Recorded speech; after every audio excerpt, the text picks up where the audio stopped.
लेकिन जल कम पड़ जाए ले आओ नहीं जल्दी आओ छोड़ कर दी पकड़ो बाबू पकड़ो छोड़ो नहीं पकड़ लो सब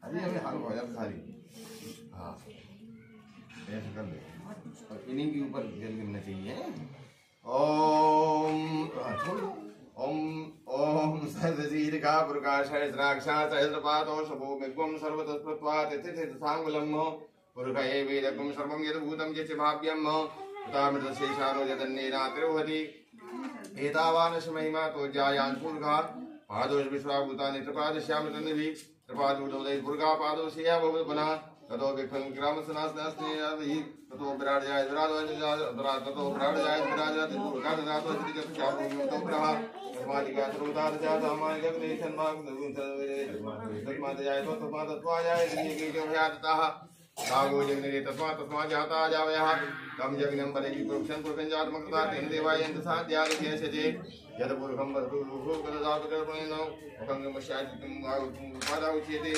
रामनोषमुखमासीत् बाहुराजन्याकृतः ऊरुतद यद वैश्यापरिव्याग्न सूत्रजायतो चन्द्रमावृतो जातः चक्षुर्सूर्यायतो सोदातवायत्रादिमुखादिग्निजायतो नाभ्या आशीन्द्रविशिष्टो जगसम्मतो ध्यामुदालोकान्तल्पेनो यदपुरुषेण हविका देवाय किमतन्नो संतोष्यासि दाजंग्रीगमितमहासरद्भिः तप्तास्यात्मपदयसि शब्दसन्धाकृतः देवाय किन्तन्वानावदनं पुरुषं पशम्मो यज्ञेन यज्ञमयजन्त देवास्तान्यमानप्रमाण्यासन्नो तेनाकमन्वाना घर पे जाओ घर पे वेशाद्यासन्ति देवाः घर पे जाओ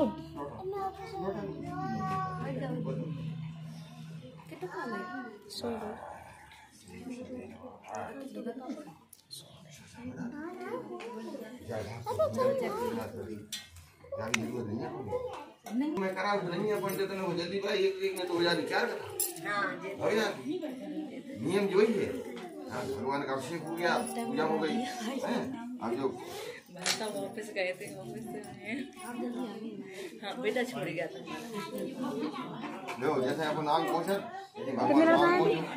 कितने बच्चा है बेटा है बस क्या साल का है 15 साल का बेटा बड़ा है ओम मंगलम प्रचाल्यो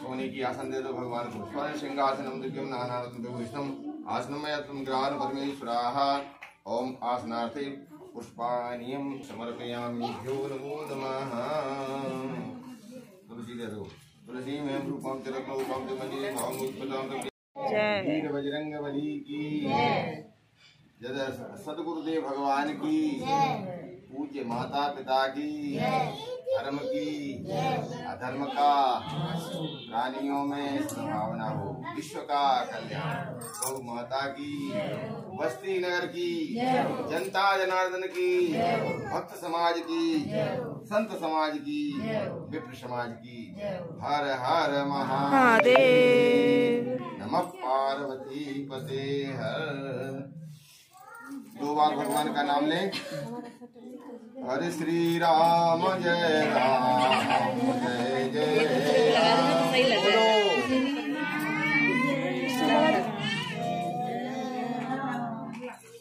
श्री राम जय राम जय जय राम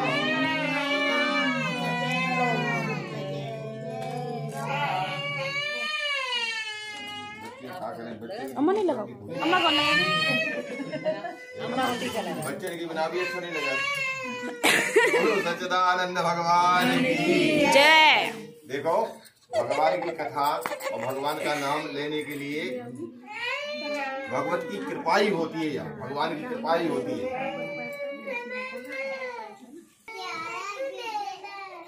स्मरण करने से ही उद्धार होगा वो अन्य कहीं उद्धार है नहीं थोड़ा गुनगुनाओ भाव बनेगा तो प्रेम से भगवान की कथा सुनी जाएगी सुमरन कर मेरे मना बीती जाए उमर हरि नाम बिना बोलो बीती जाए उमर हरि नाम बिना बीती जाए उमर हरि नाम बिना तू सुमरन कर ले मेरे मना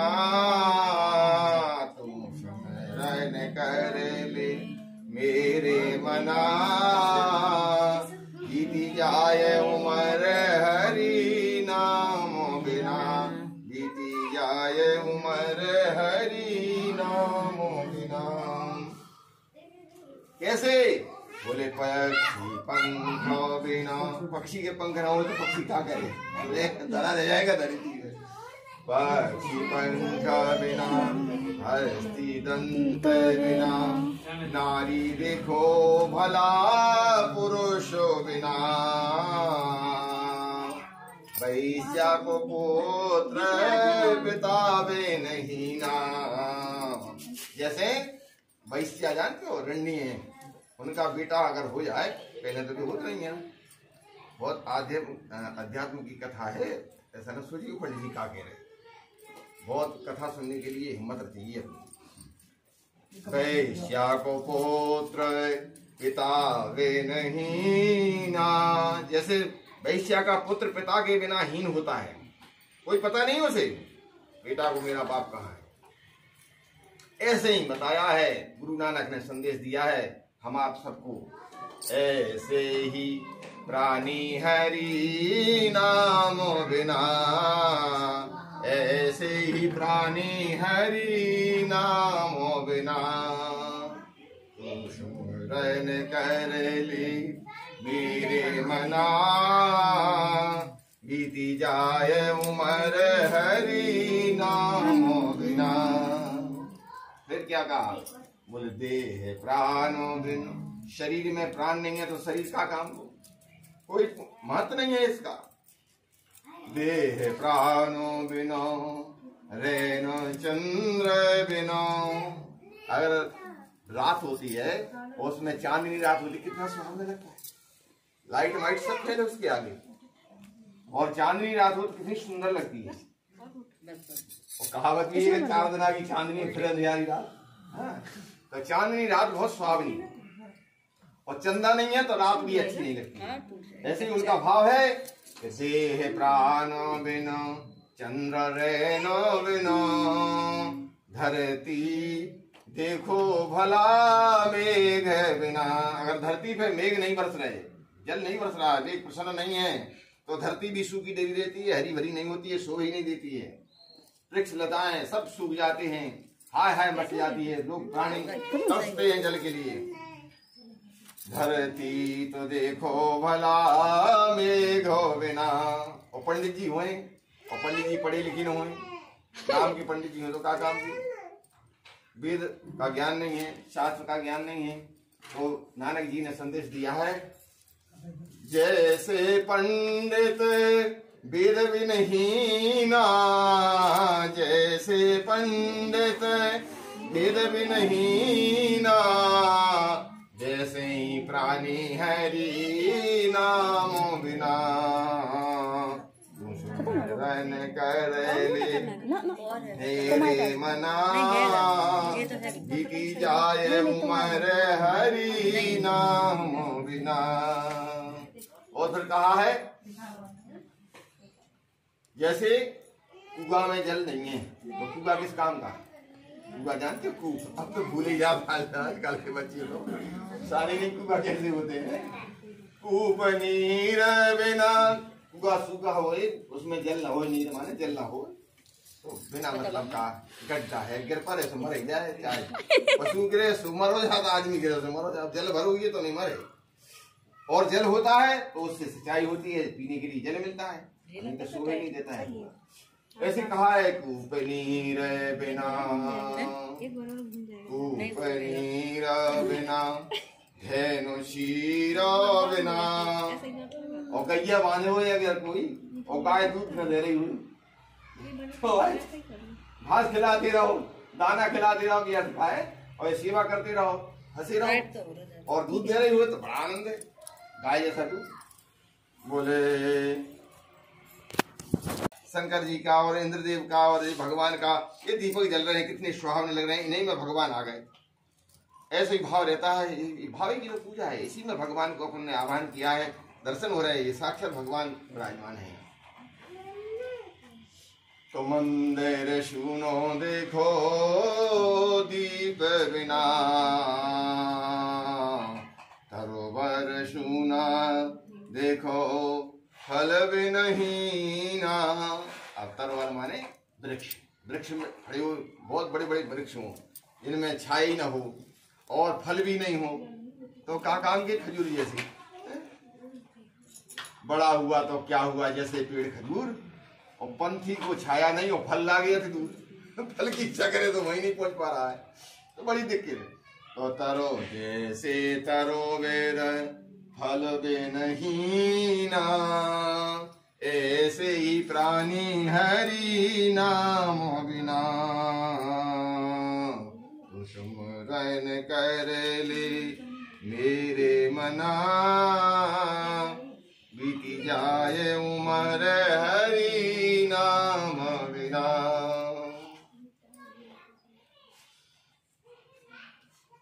ये कहत नानक जी ने कहा है, कहत नानक सुनो भगवंता, कहे नानक सुनो भगवंता, या जग में कोई नहीं अपना, या संसार में अपना कोई नहीं है, अगर तूने जो कुछ कर लिया है सो तेरे लिए है। कितना अच्छा संकेत है गुरु नानक जी का, बहुत अच्छी वक्तव्य है। तो इसलिए भगवान का स्मरण अगर जीवन में नहीं कर पाया तो व्यर्थ का जीवन बताया गया है। जैसे कि उदाहरण दिए पक्षी का, हाथी का, और धरती का, और समझ लो मंदिर का, और कुआ का, और गाय का, सब चंद्र वैन का। इस प्रकार से अपने जीवन को सार्थक करने के लिए भगवान का चिंतन, भगवान का ध्यान और भगवान का स्मरण अवश्य आवश्यक है जीवन में। इसीलिए तो ये भगवान की कथाएं सुनाई जाती हैं, सुनी जाती हैं। महाराज कहते हैं व्यासवाद, व्यासवाद माने व्यास जी कहते हैं, क्या कह रहे हैं, एकदा नैमिषारण्य, एक बार की बात है कि नैमिषारण्य क्षेत्र में सौनकादि 88,000 पुराण वेदता श्री सूत जी महाराज से प्रश्न करते हैं। क्या प्रश्न किया? बोले नैमिषारण्य क्षेत्र में 88,000 महात्मा, एक दो नहीं 88,000। आप तो संख्या जानते ही, 12,000 कम तो है, तो 1 करोड़ हुए। 88,000 महात्मा इकट्ठे होकर के ये विचार कर रहे हैं कि कलयुग आने वाला है। क्यों? बोले सतयुग, त्रेता, द्वापर, कलयुग, 4 युग तो है। सतयुग में, त्रेता में, द्वापर में मनुष्य स्वतः ही पूजा करते, कथा सुनते, अच्छा विचार रखते, अच्छा खान पान रखते, ईश्वर का चिंतन करते, एक दूसरे के प्रति व्यवहार अच्छा देते। लेकिन कलयुग में प्रपंच का कारण, कलयुग का एक ऐसा प्रपंच है कि जिसमें अपने धर्म को त्याग करके, अपने कर्तव्य को त्याग करके, धारणा को, धैर्य को त्याग करके और विपरीत चलेंगे। काम, हमारी बुद्धि कहां से मिलेगी? हमारा ऐश्वर्य वैभव कहां से प्राप्त होगा? क्यों? जैसे नीति शास्त्रों में तो लिखा है, शास्त्र में भी लिखा है, ये बात आती है क्या, अभिवादन शीलश्चो नित्यम वृद्धो विषेवना और चत्वारी तस् वर्धन्ते आयुर्विद्याय शोभलम। क्यों आवश्यक है माता पिता के सम्मान, संत ब्राह्मणों के सम्मान, बड़ी बूढ़े के सम्मान? उनसे आशीर्वाद मिलता है। आशीर्वाद में क्या मिलता है? आयु, बल, बुद्धि, धन, वैभव, सब कुछ मिलता है, कोई कमी नहीं रहती। तो श्री सूत जी महाराज जैसे ही पधारे वहां नैमिषारण्य क्षेत्र में, 88,000 महात्मा प्रणाम करते हैं, तो उन्होंने आशीर्वाद दिया, प्रसन्न रहो, प्रसन्न रहो। दुख का कारण क्या है, क्यों चिंतित हैं आप? ऋषियों ने कहा महाराज कलयुग के विषय में विचार कर रहे थे और आपका आगमन उसी तरह से हुआ है जैसे किसी डूबते हुए को सहारा मिल जाए तो किनारे लग जाए। हमें तो विश्वास है कि आप ज्ञानी हैं, हमारी शंका का समाधान करेंगे। सूत जी ने कहा क्या बात है? बोले महाराज कलयुग के विषय में विचार कर रहे तो सुनो। बोले एक बार नारद मुनि ने विष्णु भगवान से यही प्रश्न किया था और जिस प्रकार भगवान ने नारद जी को बताया तो आप लोग ध्यान से सुने। एक बार नारद मुनि भ्रमण करते करते मृतलोक में आए इस पृथ्वी लोक को मृतलोक भी कहा गया है। क्यों? यहाँ जो जीव जन्म लेता है, चाहे पशु पक्षी कीट पतंग मनुष्य कोई भी हो, मरता है, एक दिन मरना है। चाहे विज्ञानी हो, चाहे धनवान हो, चाहे बलवान हो, चाहे बुद्धिमान हो, कैसा भी हो, मरने है एक दिन।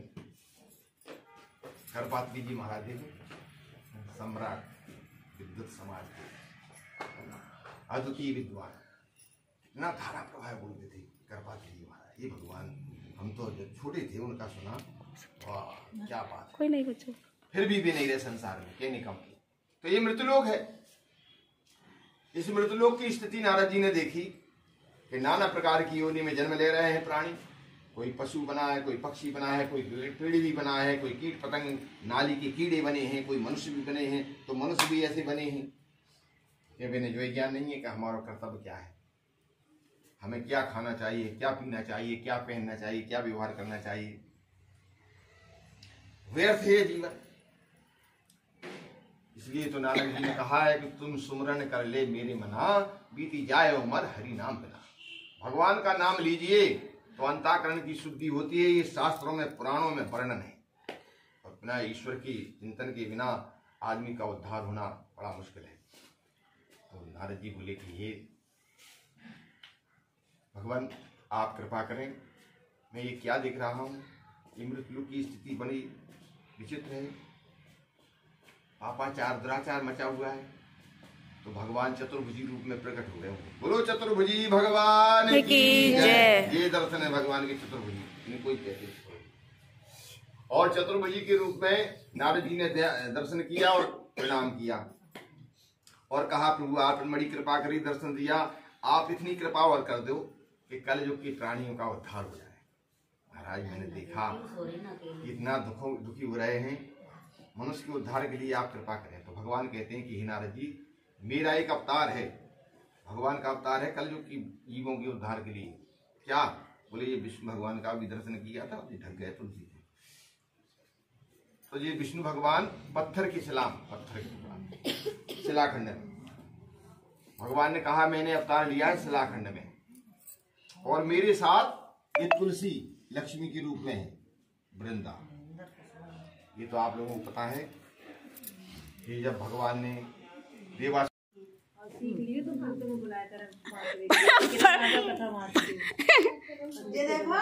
हाँ मामी है, गजब गजब डाय रही है। वापस करेंगे। हाँ और ले दोनों ले।